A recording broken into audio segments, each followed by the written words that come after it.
not every day was a beautiful day as a child, especially with a disability and being a person of color. And what many people would do would tell me that because I had a physical disability, that equated to a mental disability.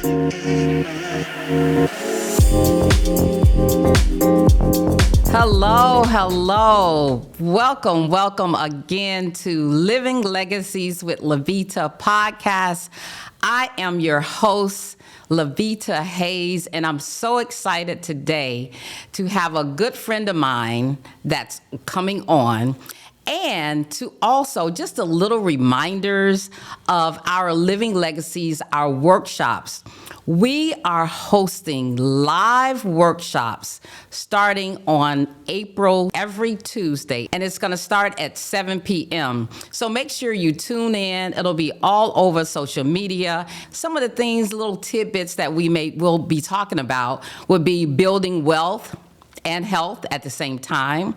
Another topic that we'll look at also would be talking about proper protection. What does that look like for you?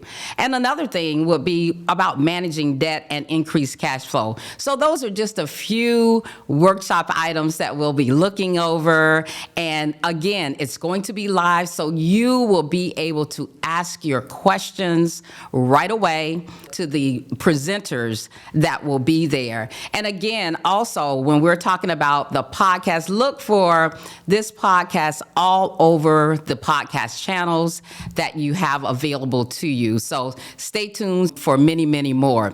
But today, again, I have the pleasure of introducing my good friend, Karren Alexander. She is just an incredible author, a motivational speaker, and has well over 30, 40 years of experience. And I tell you, when we met, it was all about that authenticity.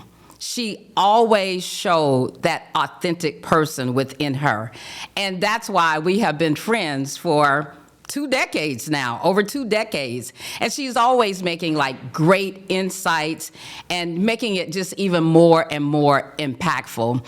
So I'm so excited to introduce to you my good friend, Karren Alexander. Karren, can you just give us your introduction of who you are to the audience? Oh my goodness. So first of all, thank you, LaVeta, for having me on your podcast. I am so excited yet nervous at the same time. One would think I would not be nervous, but I'm like telling myself, calm down. It's going to be okay. But thank you again for inviting me to your podcast. Again, my name is Karren. LaVeta and I met, it's been 23 years. We met maybe 24 years. We met in October of 2000 when we worked together in the Washington, D.C. area. So retired federal government. After 36 years of federal government, I retired. But what occurred while I was working in the federal government, I tapped into a passion that I had, which was helping people to develop themselves, whether it was personal development or career development. I learned that although my degrees are in the area of accounting, I really enjoyed helping people to get to the next level in their life.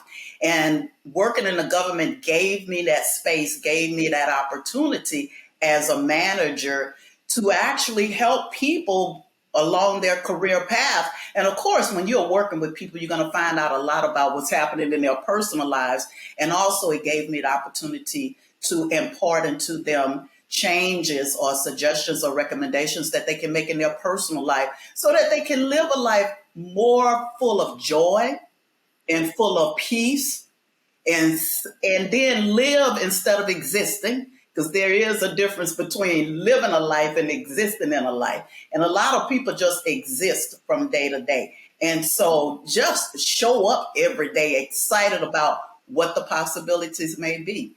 And so I started multiple business just based on that passion for helping other people to achieve what I've achieved. And again, it's about how do I feel on the inside about who I am so that you can deal with what's happening on the outside. Ooh, yes, yes, yes. I love it, Karren. I love it. And the one thing when you were talking about how we work together, working together in the federal government, and it was amazing that with you when you talked about that next level, you always made sure that anyone that you work with was making it to the next level. They were doing things within themselves to make it to the next level. And because I never forget, you sitting down with me, like we were co-workers at first, and then you ended up being my supervisor. And it was just like, LaVeta, don't come here with any excuses. I tell you, that was the one thing I always, just like, look, look at me. There's no excuses that you could have. So that's the one thing that always stick with me throughout my entire career, of that no excuses. Look, if Karren can do it, we can all do it. We can all achieve and get to that next level. So tell us a little bit about your first book, if you don't mind. Oh my goodness. My first book is entitled Invisible Hands, Overcoming Obstacles and Challenge. And it's a faith-based book because my parents introduced us to Christ when we were practically in the womb. So I don't know any other way of living but to trust the word of God. And I would have so many people to ask me, how do you do what you do? And eventually I'm like, I just need to put this in a book to explain to people using various trials and tribulations that I experienced, because not every day was a beautiful day as a child, especially with a disability and being a person of color. And what many people would do would tell me that because I had a physical disability, that equated to a mental disability. So they try to tell me you'll never be successful. You will be stuck on Social Security and Medicare and Medicaid the rest of your life. And that was just unacceptable to me because that was opposite of what my parents were teaching me. Oh, you're going to be great. You're going to be a wonderful person. You are going to be what the doctor was saying. She'll never be a real woman. I'm yet to understand what the heck that meant. But my mama said, no, you are going to be better than.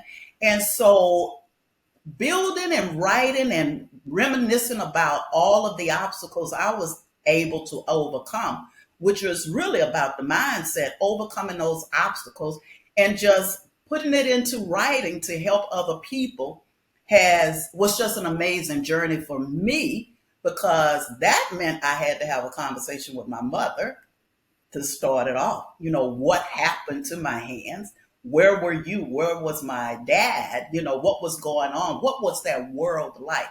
And so it actually ended up being a healing process for my family. And then it ended up being a very good guide for other people to pick up on and use. I have people still calling me today. I love chapter 5. And I'm like, oh my gosh, what did I say in chapter 5? Uh, People latch on to stories in my book that resonated with what was happening for them in their lives, and they were able to use the nuggets to overcome whatever challenge they were facing. And so I basically put the book together because other people wanted me to have something tangible that they can pick up on. Yes, yes. And I remember that we were together for your book signing. That was so, Yeah. what year was that? What year did you, 2007. 2007. It was 2007, the fall of 2007. Okay, okay. Wow. So, do you have another book possibly coming out anytime soon? So I created a workbook from my original book a few years ago. And so I've been socializing it.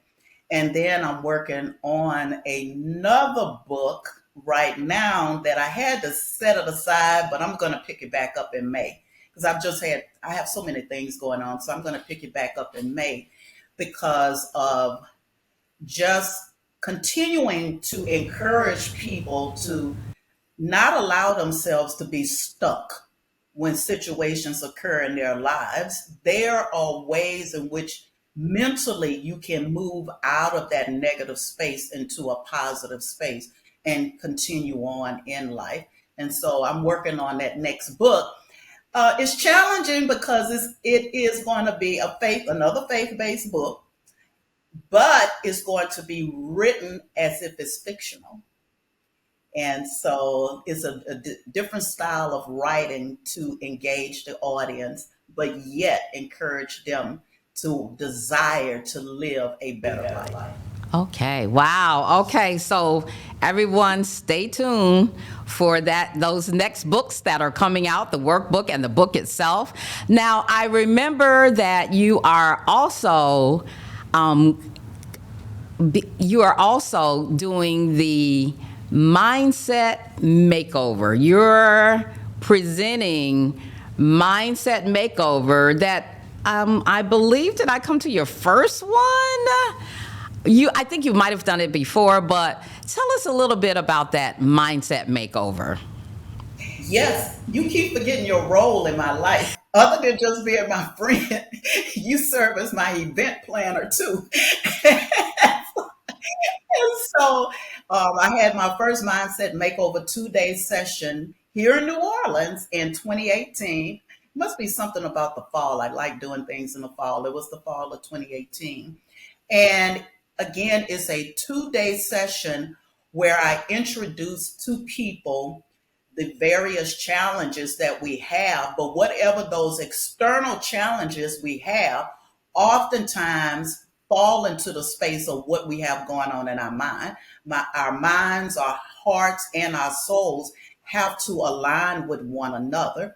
And so what is manifested on the inside eventually comes out on the outside when it comes to having a makeover or a transformation of our mindset. So if we want something different to happen externally in our lives, we have to work on what's happening on the inside of our lives. And as human beings, we master looking good on the outside. When we want to look good, we'll master looking good on the outside. We'll spend all the money that we want with the hairdo, the makeup, or whatever that may look like, clothing. We'll go shopping at the drop of a hat, but we won't invest in ourselves eternally. Who do you say that you are? Who do you act like you are? What have people told you about who you are that you really aren't? But they placed it down and you picked it up. I say, not everything people drop down in front of you, you're supposed to pick up. It does not belong to you. So you have to embrace who you are. And it's not until you do that that you're able to have a transformative life on the outside. So working from the inside out is how I like to do it. And it's not based on, LaVeta, it's not even based on what I've read, because people say, oh, you like, because I am a reader. I read a lot of books. But it's based on what I know works from my life experience. If you don't let people tell you negative things about who you are, or if they'll say it, you don't buy into it, that's a better place to be. You're not going to tell me I'm going to be an uneducated woman when I know I can be an educated woman. You're not going to tell me I'm not going to have outer trappings of life, such as a home or a certain kind of car. Or, well, the car is one thing that throws people off. Oh, yes. Because when people see me driving, I have gotten out of a lot of speeding tickets. Now, you and I. We were together, remember? All I have to do is say, oh my gosh, officer, oh my gosh, I didn't know I was driving so fast. And they'll look in the car like, ma'am, are you driving this car? Yes, sir, officer. I have learned to be a great actor so I can get out of speeding tickets. I'm not about to pay no $200 for a ticket. That's right. So I'm looking, yes. And I am witness to that, because it was so amazing seeing the officer looking in the car at you and saying, are you? And I'm sitting up there like, oh my goodness. Oh, wow. What's going to happen now? What's going to happen now? And I think he was so amazed at seeing you and how you were operating. And he asked you the question, do you have anything else? Do you have an apparatus in this car that you're like, no. So it goes back to that mindset that people have. Yes, Mm-hmm. absolutely. absolutely does. So when I embrace the fact that I'm not a type of person that can stand on a corner and wait for the bus to pick me up because I perspire heavily. I cannot be out there looking cute and perspiring all at the same time, waiting to get picked up on the bus. So I had to learn how to drive. That was my mindset. My mind, and as crazy as that may sound for some people, my mindset said, oh, I am going to drive a car. Even shocking my parents and even shocking my doctors. Oh, no, I want to drive a car. Well, ma'am, you won't be able to do that. That's what you say. But I say I'm going to drive a car. And that's what I mean by that mindset. I refuse to allow people to tell me you can't. Right. My dad said there's no such word as can't anyway. Now I didn't have sense enough to know he was just tricking me with that, but I don't allow people to tell me that I can't. I don't allow people to tell me I can't. I remember something funny about you. We were working on something and you were typing way too slow for me. We were in your office and I said, oh my gosh, can you move over if you don't mind so I can start typing instead? And you were like, what? You're going to type? I'm like, girl, you are typing way too slow to have 2 hands and 5 fingers on. I'm like, girl, this is way too slow. Let me type That's so we can it. get this coming over with. And so it is just being determined. You have to have a motivation of determination to overcome barriers or overcome limitations in your life and choose that I want better for myself. And yeah, it could be people say, oh, that's easier said than done. Once you put it into practice, it does become easier for you and it motivates you to do what it is that you want to do. Yes, yes. When you have a scarcity mindset, to me, it means that you lack vision. Here's one thing that's guaranteed.